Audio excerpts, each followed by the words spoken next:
Hello everyone, আসসালামু আলাইকুম। কেমন আছেন সবাই? আশা করি ভালো আছেন। আলহামদুলিল্লাহ, আমরাও ভালো আছি।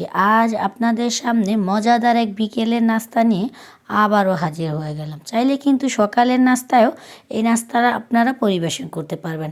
কারণ হলো আজ আমি আপনাদের রান্না করে দেখাবো মিষ্টি অন্ন আর চালের বা গমের আটা দিয়ে যে রুটিগুলো পাতলা পাতলা তৈরি করি সেগুলো।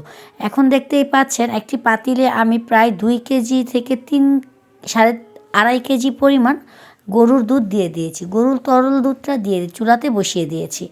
এখন চুলাতে কড়াইটা পাতিলটা বসিয়ে এখানে দিয়ে দিলাম চিনি গুঁড়ো চাল। চিনি গুঁড়ো চালটা দিয়েছি 1 পা পরিমাণ। কারণ যেহেতু আমরা এটা মিষ্টি অন্ন রাঁধবো, মিষ্টি অন্নতে চালটাই সবচেয়ে বেটার। মানে চাল আর হলো সাবুদানাটাই মিষ্টি অন্ন সবচেয়ে বেশি লাগে।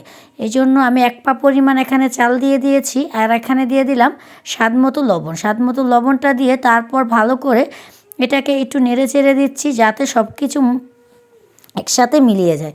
এখন দিয়ে দিলাম একটা তেজপাতা, 4-5টা এলাচের গোটো, দারচিনি, সব কিছু দিয়ে ভালো করে আবারও কিছুক্ষণ নেড়ে চেড়ে দিচ্ছি। কারণ যত ভালো করে নেড়ে চেড়ে দেওয়া যাবে ততটাই কিন্তু ভালো হবে এই মিষ্টি অন্নটা। এখন দিয়ে দিচ্ছি সাবুদানা। সাবুদানাটা কিন্তু ছোট দানার সাবুটা নেবেন আর সাবুটা 10 থেকে 15 মিনিট আগে ভিজিয়ে রাখবেন। তারপর দেখবেন কিন্তু অল্প সময়ে কিন্তু আপনার সাবুদানাটা ফুটে যাবে। এখন কিন্তু সাবুদানা আর চালগুলো আগে দিয়ে দেওয়ার কারণ হলো মিষ্টি অন্ন রান্না করতে হলে আপনাকে চাল আর সাবুদানাটা আগে দিয়ে দিতে হবে। এখানে সেটা আস্তে আস্তে জাল হতে থাকুক। এখানে আবার একটি আমরা কড়াই বসিয়ে দিয়েছি। কড়াইতে পরিমাণ পানি দিয়ে দিয়েছি। গরম হওয়ার জন্য পরিমাণ মতো পানি দিয়ে এখানে আবার দিয়ে দেবো স্বাদ মতো লবণ। লবণটা দিয়ে দেবো স্বাদ মতো বা পরিমাণ মতো। 1 কেজি আটাতে যতটুকু লবণ লাগবে অতটুকু লবণই দিয়ে এখন একটি ঢাকনা দিয়ে এটাকে কিছুক্ষণ ঢেকে রেখে দিব। যখন পানিটা ভালো করে বলক চলে আসবে তখন আমরা আটাটা এই পানির মাঝে দিয়ে দিব। আমাদের দেশে বলা হয় এটাকে লাড়াকাই। লাড়াকাইটা করে রুটি বানালে রুটিগুলো কিন্তু একদম নরম আর সফট হয়, খেতেও কিন্তু ভীষণ ভালো হয়। কারণ হলো অল্প সময়ে যদি আপনি এই আটা এইভাবে লাড়াকাই করে রুটি বানান, এই রুটিটা কিন্তু একদিন পর্যন্ত নরম আর তুলতুলে থাকে। চাইলেও আপনি এই রুটিটা তাইতে শক্ত হবে না। যেহেতু এটা আটাটা কিন্তু অতি তাড়াতাড়ি শক্ত হয়ে যায়। তার জন্য কিন্তু আপনাকে গরম পানি করে এভাবে রুটির কাইটা করলে রুটিটা একদম নরম আর সফট হবে। এখানে দেখতেই পাচ্ছেন আমরা কিন্তু এটাকে ভালো করে মথে নিচ্ছি। যতটা ভালো করে এটা মতা হবে অতক্ষণ ধরে এটাকে ভালো করে মথতে হবে। এখন এটা মথতে আমার আম্মা যখন এটাকে সব কিছু ভালো করে মিশাচ্ছে তখন আমরা যখন আমাদের সাবুদানাটা আর চালটা ফুটে এসেছে মিষ্টি অন্নর, তারপর এখানে আমরা দিয়ে দিচ্ছি পরিমাণ মতো চিনি। চিনিটা দিয়েছি 1 কেজি, যেহেতু এটা 2.5 কেজি দুধ, 2.5 কেজি দুধের সাথে আমরা ব্যবহার করেছি 1 কেজি চিনি। আর আমাদের আটাটাও কিন্তু ভালো করে মথা হয়ে গেছে। আমার আম্মা কিন্তু ভালো করে এটাকে মথে নিয়েছে। দেখতেই পাচ্ছেন ফাইনালি কিন্তু এটা একদম মথা হয়ে গেছে। এই যে ভালো করে মথে নিলে কি হয়, রুটিগুলো কিন্তু বেলতে অনেক সুবিধা হয় আর অল্প সময়ে কিন্তু রুটিটা বানানো হয়ে যায়। এখন দেখতেই পাচ্ছেন কতটা সময় ধরে এটাকে মথে নিচ্ছি। যতটা না ভালো করে না মথলে এটার দানা দানা ভাব বা চাল গুঁড়ি ময়দাগুলো বা আটাগুলো ভালো করে না মিশবে ততক্ষণ ধরে এটাকে ভালো করে মথে নিতে হবে। আমার আম্মা হাত দিয়ে যখন মথা হচ্ছে না দেখছেন তখন কিন্তু আবার অন্য একটি হাত দিয়ে আম্মা মথে নিচ্ছে। এখন রুটি পালার বালা। রুটিগুলো কিন্তু আপনারা চাইলে একটু মোটা করেও বানাতে পারেন আর পাতলা করে বানাতে পারবেন। যত পাতলা করে রুটি বানাবেন রুটি কিন্তু খেতে তত মজাদার। কারণ হলো পাতলা রুটি খেতেও ভালো লাগে, দেখতেও মাশাআল্লাহ অনেকটা সুন্দর হয়।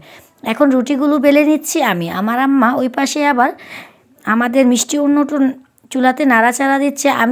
আমি বলছি দাও আমি রুটিগুলো বেলে দিই, যেহেতু আমি রুটি গোল করে বেলতে পারি তার জন্য। আমার আম্মা আবার রুটি বানালে আর কিছু না হোক রুটি কোনো দিন গোল হবে না, রুটিটা মানে তেরসা বেরসা একটা ভাব আসবে।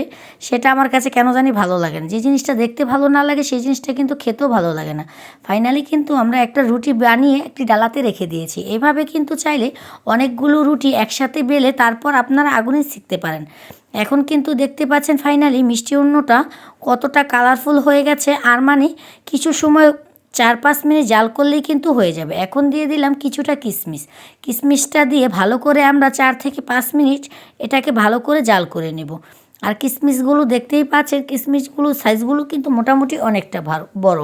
আর মিষ্টি উন্নয় কিন্তু কিশমিশ, কাঠবাদাম, কাজু বাদাম আপনারা দিলে খেতে দেখবেন ভীষণ মজাদার হয়।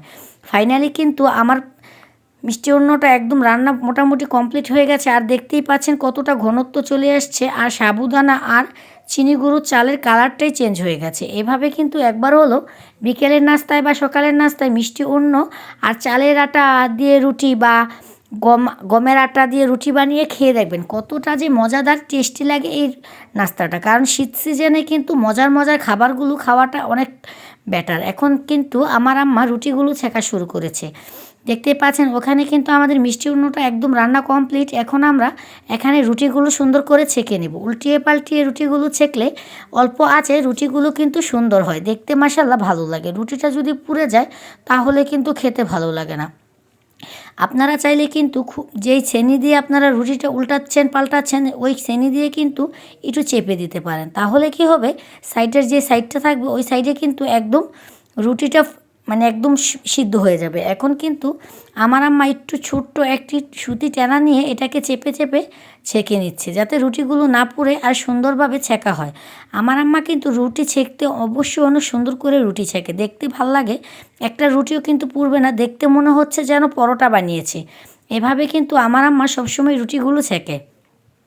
আমরা যেহেতু একসাথেই থাকি, এক কাছাকাছি থাকি, আমি কিন্তু সবসময় বলি আম্মা দাও আমি রুটি বেলে দিই, তুমি রুটিগুলো ছেঁকে নাও। আমি রুটি ছেঁকতে পারি কিন্তু এনারা রুটি ভালো করে বেলতে পারে না, এটা হলো কষ্টের কথা। এখন কিন্তু আমার আম্মা রুটিগুলো ছেঁকতেছে, মনে হচ্ছে যেন পরোটাগুলো ছেঁকছে।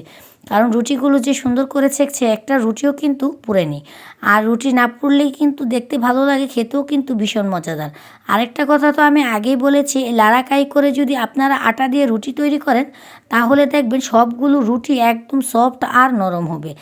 আমার আম্মা রুটি ছেঁকছিল, আমি যেহেতু দাঁড়িয়েছিলাম, আমার কাজ শেষ হয়ে গেছে, তাই দাঁড়িয়ে দাঁড়িয়ে আমার রুটিটা ছেঁকাটা আপনাদের ভিডিও করে দিচ্ছি। আপনারা যারা নতুন নতুন রান্না শিখতে চান তারা কিন্তু একটু ফলো করলেই মজাদার এই রুটিগুলো আপনারা তৈরি করতে পারবেন।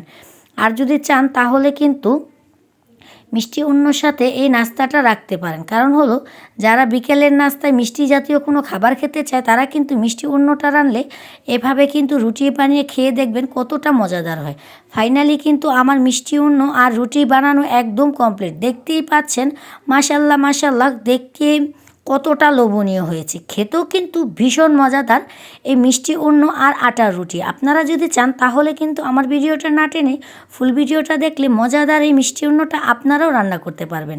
আর আমাদের ভিডিওটা যদি আপনাদের ভালো লাগে আমার চ্যানেলটাকে সাবস্ক্রাইব করে দিবেন, পাশে থাকা বেল বাটনটি বাজিয়ে নতুন নতুন ভিডিও পেতে আমাদের সাথেই থাকবেন।